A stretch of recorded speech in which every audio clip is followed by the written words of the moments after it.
Hola, hola, buen día, ¿cómo les va? ¿Cómo andan? Bienvenidos y bienvenidas a esta nueva semana, nuevo episodio de Top de Tenemos Otro Plan aquí en el aire de la 98.1. Estamos en una radio Muchas Voces, en los estudios de nuestra emisora, aquí en Capilla del Monte, en las sierras cordobesas, junto al equipo de Cooperativa Viaraba. Hacemos este espacio de reflexión sobre nuestro mundo actual, nuestro mundo contemporáneo, y sobre nuestras realidades humanas, espirituales, políticas, desde todos los ámbitos que nos permita la amplitud de la filosofía. Estamos en vivo en nuestro canal de YouTube, donde además pueden encontrar este y otros episodios que están subidos ahí en la pestañita videos. Recuerden darle like y también suscribirse a nuestro canal para recibir lo que producimos desde Cooperativa Viaraba. Y cada semana intentamos pensar con ustedes nuestro mundo actual, pensar los límites, pensar las encrucijadas, los laberintos de nuestro mundo actual, eso que requiere forzar un poquito el pensamiento, forzar nuestro estado de ánimo también, ¿por qué no? Está muy caliente el mate, lo confieso, y estamos transitando momentos con desafíos difíciles de asumir. La semana pasada hablamos primero sobre el vacío y la filosofía zen. Hicimos un intento de explorar a partir de un pensador contemporáneo como es Byung-Chul Han lo que tiene de potente y de poderoso la filosofía zen, la filosofía del lejano oriente, en relación a nuestro mundo occidental y a nuestras propias encrucijadas, como decíamos. De alguna manera, la propuesta de cierto modelo de ascetismo, de brindarse a callar un poco la multitud de voces, el enjambre de ruidos que nuestro mundo nos ofrece para la estimulación o la sobreestimulación de nuestros sentidos y de nuestras emociones. Por eso teníamos ganas de traer esta filosofía zen, el vacío como concepto, y no como concepto negativo. Decíamos que no se trata de, como lo ha sugerido para nosotros nuestra cultura, de algo negativo que hay que llenar permanentemente, de la nada, algo equiparado a la nada, como hubiera dicho Hegel, por ejemplo, y que hay que llenar de todo, hay que llenar de cosas, hay que inundar de palabras, de lenguaje, de texto y de objetos. Bueno, decíamos que esa concepción del vacío y del todo y de las cosas con las que llenamos también incide en nuestra comprensión sobre la naturaleza, por ejemplo, sobre los ecosistemas con los que convivimos y que nos han traído cierta idea que después quedó plasmada, por ejemplo, en la imagen del desierto, que emula la conquista del desierto, con la que se dio fundamento y fundación al Estado argentino. El Estado argentino no nace con las revoluciones de principios del siglo XIX.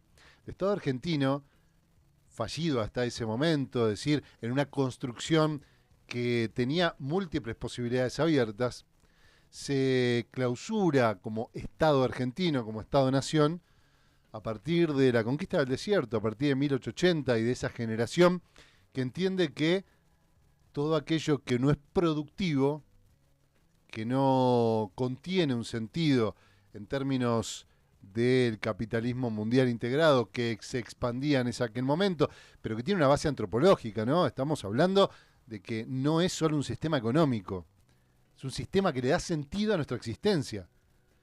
Si algo es exitoso, existe, y si no, es desierto. Como decía Lelutier, desiertos, desiertos, desiertos.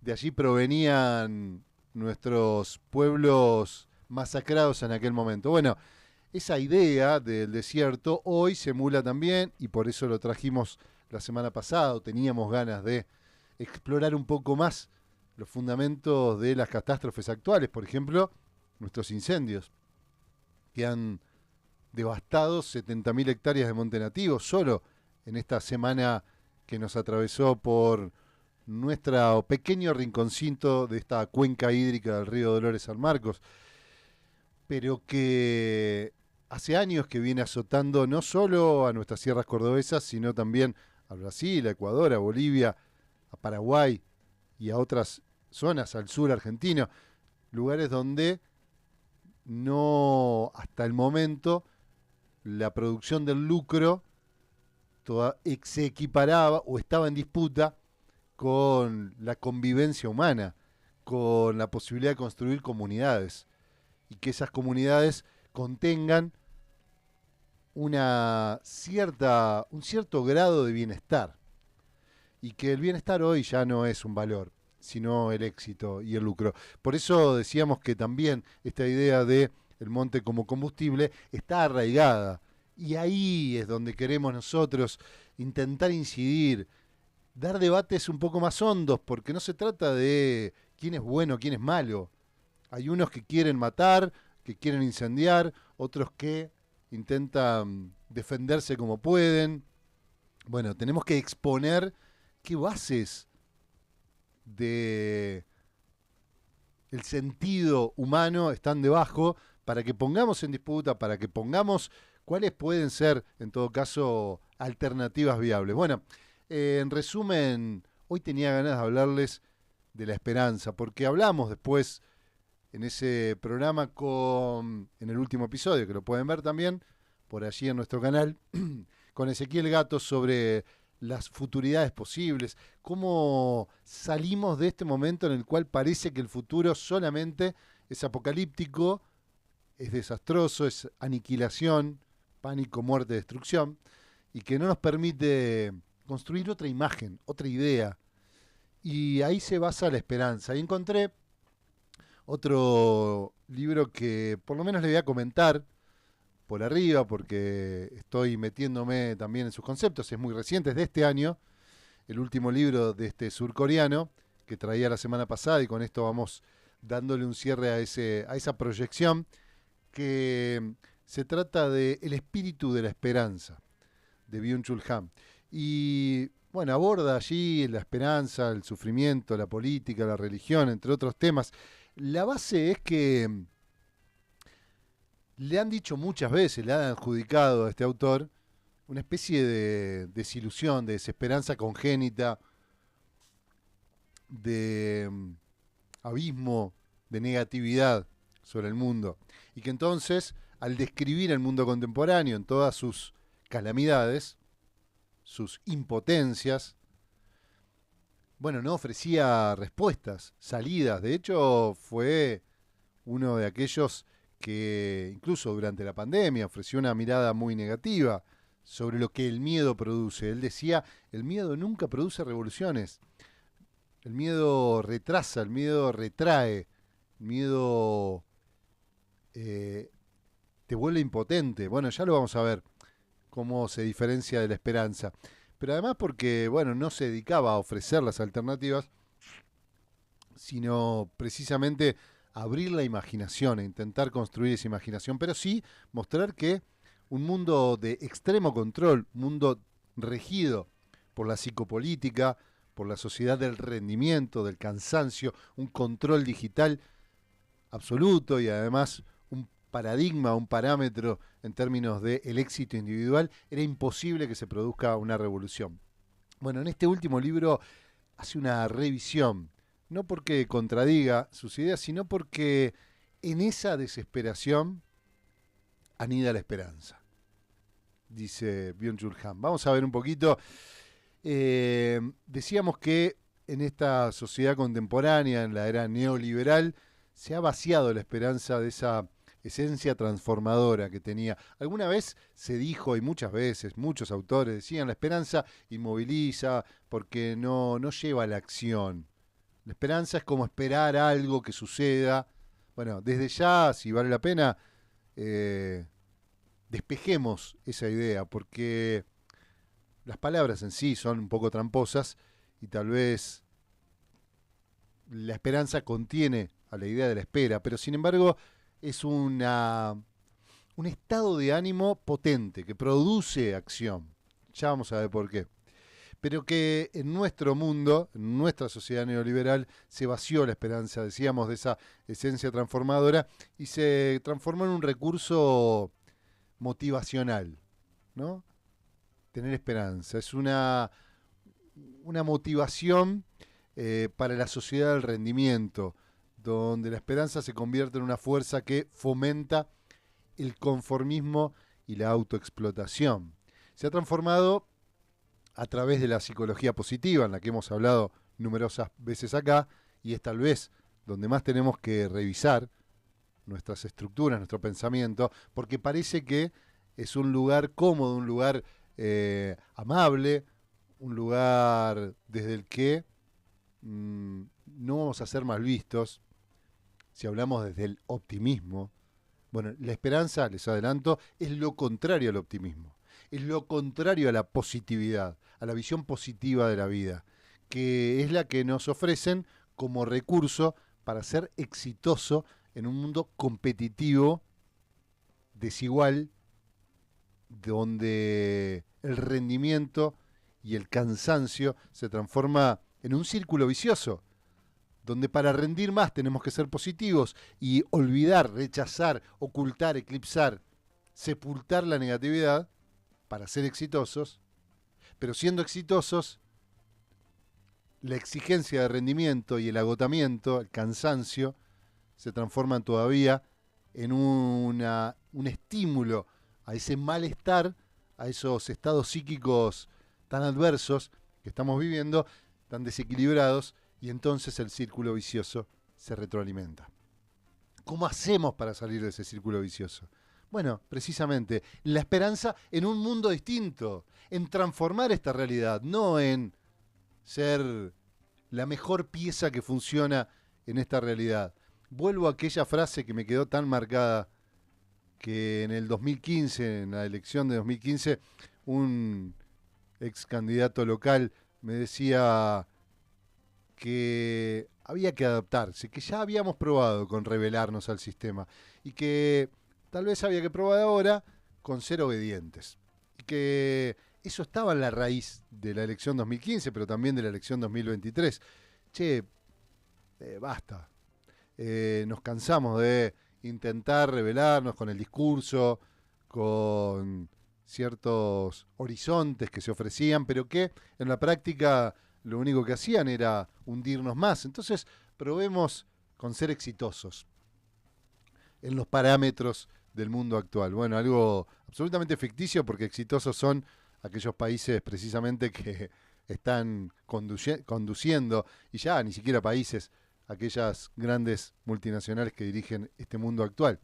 Pero vamos un poquito más allá, si les parece. Hablaba de el conformismo y la autoexplotación. Precisamente la esperanza, dice Han, se basa en la desesperación. Él cuestiona, entre otros filósofos, a Martin Heidegger, porque Heidegger decía que el estado de ánimo al que había caído nuestras sociedades, estamos hablando del principio del siglo XX, era la angustia. Y es verdad, se consideró el siglo XX como el siglo de la angustia. Una angustia que, según Heidegger, está fundada en el desmoronamiento de nuestros cimientos, de nuestro suelo, donde nosotros pisábamos. Y digo nosotros, y es tan relativo, obviamente en una Alemania de principios del siglo XX era muy distinta a la Argentina, pero sin embargo habla, bueno, de la cultura occidental, de la humanidad que fue cayendo en un cinismo, del que hablamos también la semana pasada, ese cinismo de que todo lo que fuera esperanza, todo lo que fuera un futuro mejor, caía en una especie de ingenuidad o ingenuismo, si vale ese neologismo, y lo piola, lo inteligente, lo sensato era el pesimismo. Bueno, el pesimismo y el optimismo son dos caras de la fatalidad, dice Ham. Son dos caras de la misma moneda, que es una visión fatalista del futuro. Es inexorable que vayamos hacia el mismo lugar. La esperanza es otra cosa.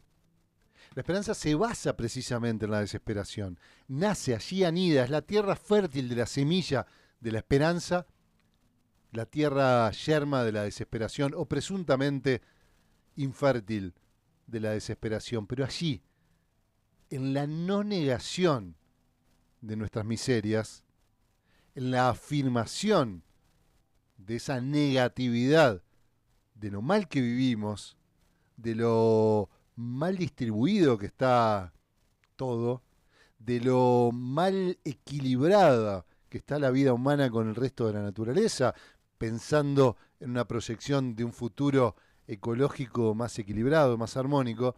Bueno, evidentemente allí precisamente anida la esperanza transformadora, ese estado de ánimo, no una emoción. La esperanza no es una emoción, es un estado de ánimo que predispone a una acción emancipadora, liberadora. No es una virtud trascendental, dice Hans, sino una expectativa limitada dirigida hacia objetos de corto plazo. Eso en relación a la esperanza vista en el mundo neoliberal. No tiene trascendencia, es decir, es pura inmanencia, puro yo. De hecho, ahí cuestiona a Heidegger en esta idea del sí mismo, de el ser ahí, un ser arrojado al mundo, un yo que tiene que encontrar en sí mismo todo su argumento de vida. Una pura inmanencia en la cual no hay vínculo con el otro o con lo otro, si lo otro también podría ser la naturaleza, que nos dé un marco a la construcción de un futuro distinto, sino a partir del propio yo, algo que hoy se ha exacerbado de manera infinita. El advenimiento de la modernidad y la secularización de la vida transformaron la esperanza en un simple optimismo orientado hacia el progreso material y tecnológico. Y acá vamos cerrando, tenemos una muy linda entrevista en un ratito, búsquenla también, vamos a conversar con un integrante de Jóvenes por el Clima Argentina. En este momento, además, está en Neuquén y está en la toma del rectorado de la Universidad del Comahue, así que en minutos desde ahí, desde la toma del rectorado, vamos a estar conversando sobre esperanza y sobre cambio climático, sobre esta visión de un ambientalismo nacional, como propone los Jóvenes por el Clima. Pero decíamos que ese optimismo que nos proponen está orientado hacia el progreso material y tecnológico. El progreso material se basa en una idea individual, individualista, de un éxito individual. Y eso es lo único a lo que podemos aspirar. Y como decíamos, genera ese círculo vicioso en el cual, negando nuestras miserias, es decir, negando lo que el sistema produce de injusticia, de negativo, que produce nuestro malestar, que salimos a tratar de resolver con nuestro éxito individual, y que así abismamos más todavía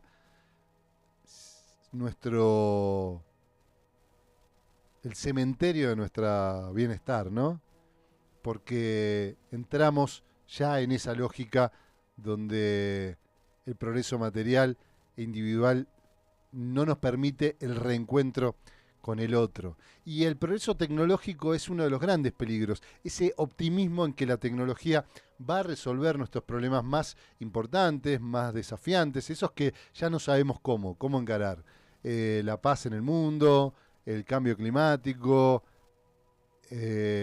la conducción de las sociedades que ya no sabemos cómo hacer, porque el nivel de polarización, nivel de odio incentivado, de manera muy astuta, muy dirigida, muy molecular, hace que, bueno, ya no confiemos en el género humano como posibilidad de salir de esto y le damos nuestra confianza a la tecnología. Una esperanza auténtica está relacionado, según Walter Benjamin, Ernest Bloch, decían que La esperanza auténtica está relacionada con la promesa de un mundo redimido y con la superación de la alienación y el sufrimiento humano. Pero en este mundo actual, en el optimismo neoliberal, la actitud nos obliga, nos llaman a la actitud positiva ante cualquier adversidad, y se transforma en una esperanza falsa, obligados siempre a ser optimistas. No hay ninguna redención, no hay ninguna superación del sufrimiento humano, sino solamente la posibilidad de que yo, en este momento y a través de mi actividad, pueda salvarme.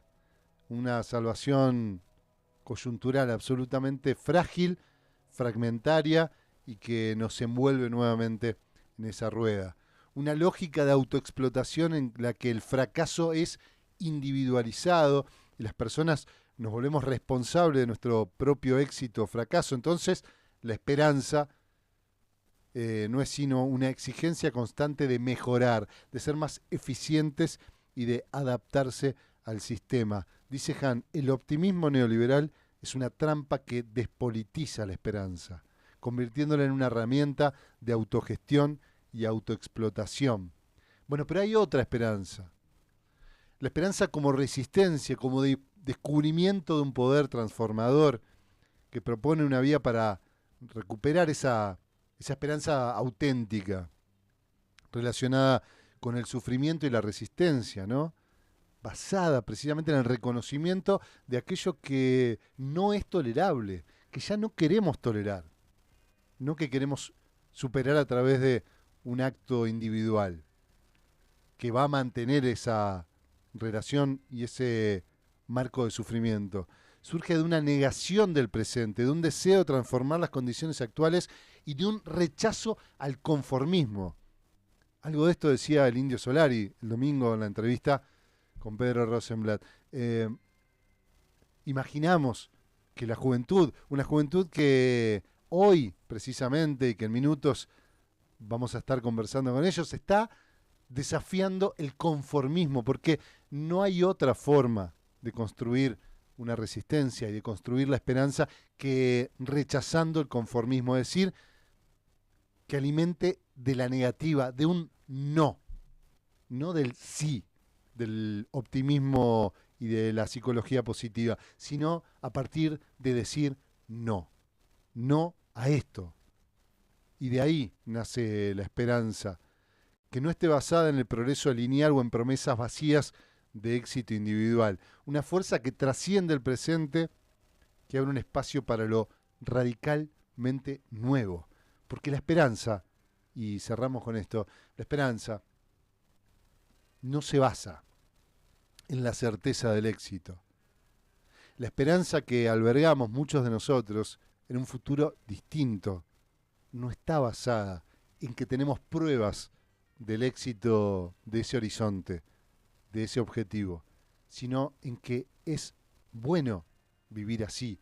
Es más bello vivir construyendo esa esperanza, vivir alimentando esa esperanza, rechazando el conformismo y a partir de eso abrir puertas a lo radicalmente nuevo, a algo que de verdad sea finalmente una redención y una liberación.